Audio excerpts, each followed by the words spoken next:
Go. Hi, my name is Jordan. I'm the Doctor of Physical Therapy here at Spine and Rehab Specialist on Physicians Drive. And today we're going to talk about something that's very important. It's called DVTs, Deep Vein Thrombosis. So what a DVT is, it's basically the formation of a blood clot that occurs in the veins, usually in the legs, can be in the arms as well, and they can be very dangerous. And the reason why we're saying this is because, especially for people who are coming right out of operation, whether that's an arm surgery or especially like a leg surgery, this is a very important condition to consider if we're feeling any symptoms outside of normal.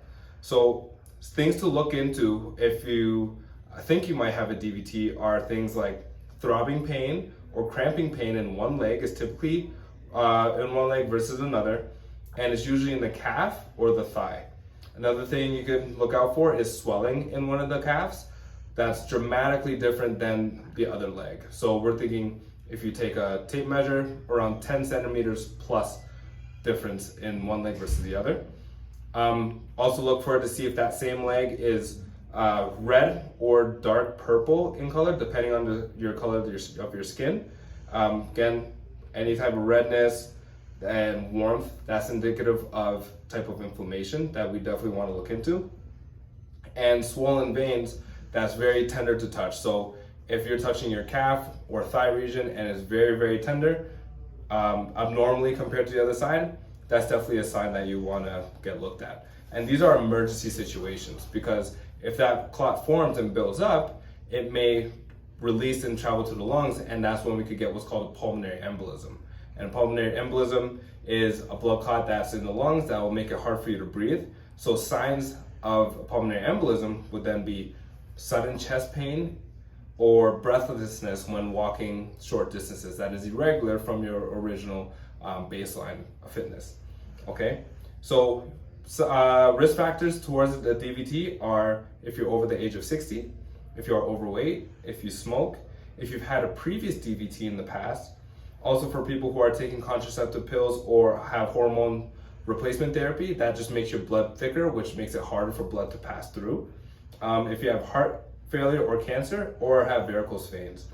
Other things that lead towards that may increase risk towards the DVT are prolonged periods of immobility.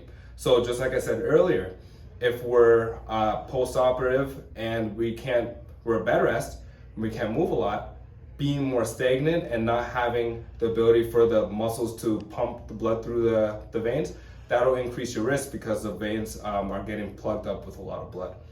Also, if you've been in an airplane for a long time, 3 hours plus, you want to make sure that you are moving your legs as much as possible, because again, the blood cells could build up in the veins.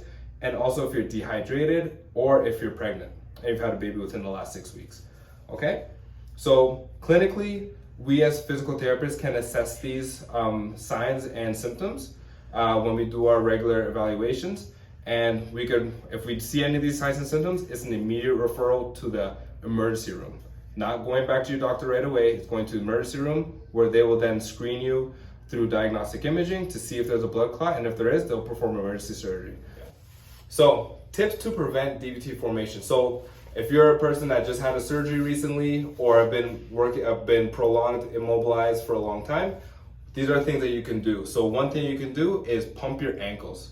So if you're laying down in your bed or seated, you want to make sure to keep your legs moving, pump those ankles. That'll help with return of blood flow throughout the veins, so that it's less likely for those blood cells to clot up in the calf. Another thing you could do is maintain a healthy weight. As we get bigger, our blood gets thicker and it's harder for us to circulate blood through our body. So maintaining a good healthy weight is a very good way to prevent DVT formation. And also drinking a lot of water, staying hydrated, making sure that your blood cells don't get sticky and increase the likeliness that they'll clump up. The more we stay hydrated, the less likely we are to have DVT. So the 3 things: maintain a healthy weight, stay active, pump those ankles, walk if you can, and drink plenty of healthy fluids. So again, my name is Jordan. This is our information on deep vein thrombosis.